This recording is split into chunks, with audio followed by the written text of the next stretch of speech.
Hello everybody and a good day to you all. Today I'm talking about Damnation, season number 1, episode number 8, The Goodness of Men. This episode directed by Katie Jacobs. And here we have a whole lot of things going down in this world. We still got the farmers on their strike. That's still happening. And you still have Creeley trying to break this strike by killing his brother, because if he kills his brother, because he pretty much the leader, and it also frees him up of all his charges, and he's scot-free. He can go live his life anywhere he wants to, without worrying about going back to jail. So all you gotta do is kill his brother, and they don't really like each other that much, but so this should be easy for him, or is it?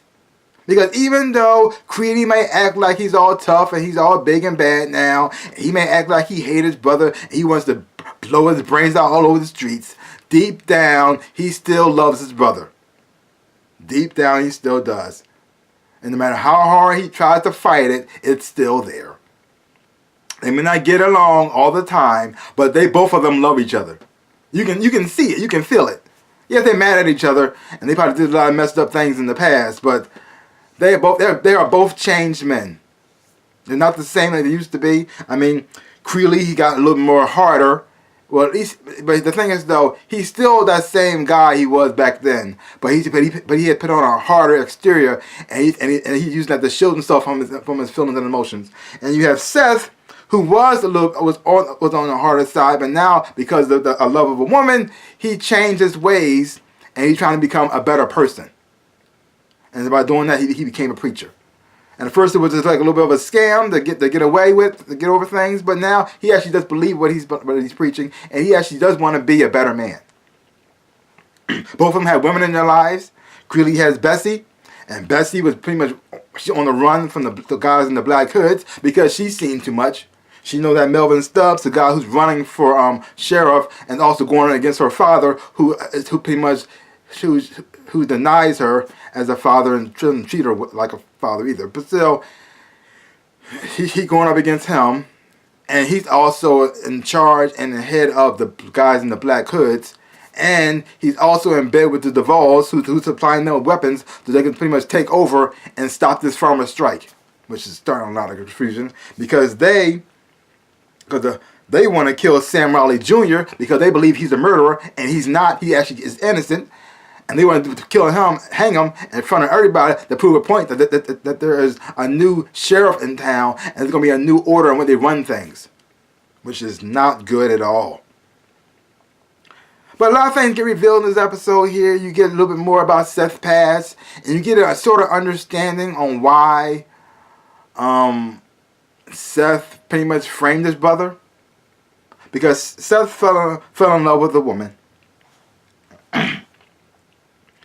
And he decided to leave his father, who is a bad person, because see, Seth used to be a strike breaker.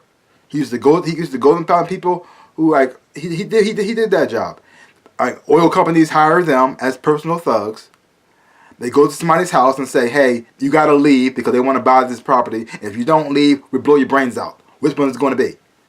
So that was his job. But he got tired of that. He wanted to change his ways because he fell in love with this woman. And her father was a preacher. And listening to his messages touched him. And it changed him. And he said, "Hey, I want to be a better person. I want to change myself too. I want to be reborn." And so he left. At least he tried to. And, well, things don't go according to plan all the time. Yeah. And I think from that moment on, Creeley and Seth have been on the odds. Because Seth used to look out for Creeley because he was the soft one. He was the one with the big heart. He didn't want to do all this stuff. So Seth would take up for him. And by doing that, his father would beat Seth for taking up for his brother. And he also used to beat his brother too, but still nonetheless, it was just a very abusive, hard lifestyle to live. And so Seth left, leaving Creeley alone, and then things, went bad for both of them. Well, except for Seth. Then you have Amelia, his wife, I think. I'm not sure they're legally married or not. But anyway, his wife, she finds out stuff about Seth in this episode here too, which shocks and surprises her. But she found out that Seth was the reason why it framed his brother for murder, which is not good. Now, I'm not sure how she would handle it when she found out that Seth was a hired thug. I don't know how she's gonna handle that one. But so far, she's not completely on board with the whole fact that he framed his brother. Yeah. Which caused her to run off with the reporter guy who has a huge crush on her, which she finds out about. Because to her, she didn't think nothing of it. She just thought they were good friends that were working together for a greater good. Until Bessie pointed out that the DL has a huge crush on her, which she probably didn't notice at all. But it makes sense that Bessie would notice because she hangs around. She's been with men all for a long time. She knows a lot of the little tales, so she can tell that the first time she saw him looking at her, he had an end for her. Yeah. Because I've been saying this for the longest time. I always wonder, how can you fall in love with a man you don't know? You don't know his past. You don't know where he's come from. I'm not even sure you even know that's even his real name. So how can you pretend to be his wife, live with this guy, go from town to town with this person, and not know him? Yeah, that's always been weird to me. I mean, I get Bessie and Creeley. They know each other. They tell each other everything. Seth's trying to keep he thinks that if he doesn't talk about it, it doesn't exist. So therefore he can move on with his life. That's not how things work. It always come back. So he might as well tell your wife everything, that then that she knows, and if she still loves you because of it, you be better for it. But by keeping a secret, and if she finds out from other people, well, it's gonna make things worse. Yes. And then you have Connie Nunn, who came to this town to kill Seth for killing her husband. But when she got to this town, her perspective has changed a little bit. Yes, she still thinks Seth is the bad man, but she's not so sure if he's worth killing now, because he's doing good things. So yes, he killed her husband then. But now he's a preacher. He's trying to do good things for the farmers now, which she wanted him to do then. So now she's a little bit conflicted. And you also seeing her emotions and everything she had kept bottled up inside starting to come out now. Because she's usually like calm, cool, and collected, and very, very cold. But she had a moment. Because she's taking care of her adopted fake daughter, whatever. She's taking care of a little girl who she pretty much kidnapped. And she's raising because she's sick and is thinking about her, trigger something in her past with her daughter, and you can start to see the weight of everything she's been carrying starting to come to the surface. And that was like a beautiful, powerful scene. Also very, very scary at the same time too, because you didn't know if she's going to snap and kill that woman or if she's going to let her go. You didn't know exactly where that was going to go. And the way she just turns it off like that, after she like reveals herself, like her little bit inside of herself, what's inside of her, and then she switched and cut it off. Oh, that was amazing. Also very scary. So this episode here had a whole lot of tension building, a lot of things going, like about to come to the surface, coming out. I mean, you get the Black Hoods, they're making their appearance in front of everybody, and then you got Seth, who's trying to stop this situation with not going to success.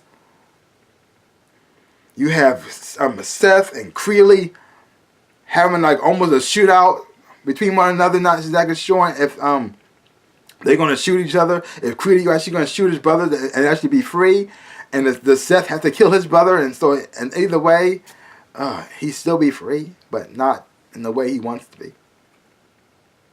Yeah. And now you gotta wonder, like, would Seth get help from his brother?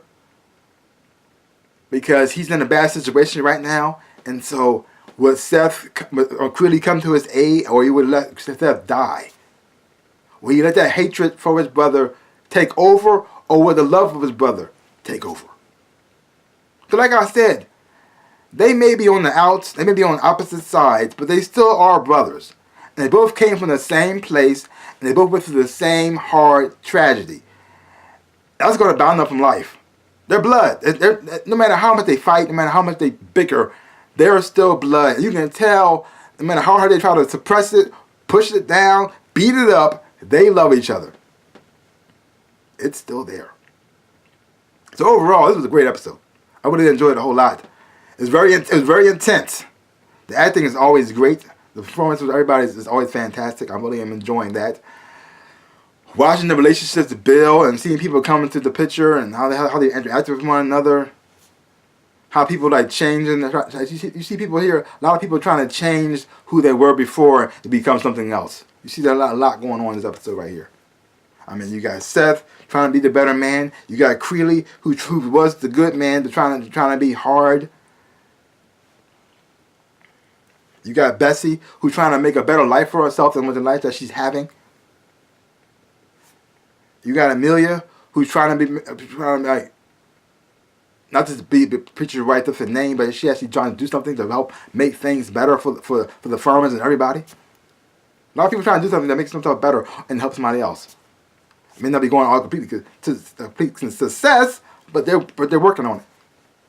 So, like I said, overall, great episode. So leave your comments down below. Let me know what you thought about this episode right here. And you haven't been watching it, so check it out for yourself. Take my word for it. Hopefully when you watch it, you will enjoy it and have fun watching it too. Well, that's pretty much all I got to say about that. So give my channel the big old like, thumbs up, bam, and subscribe to my channel and share. I really would appreciate it, like I always say in my dreams and in my life.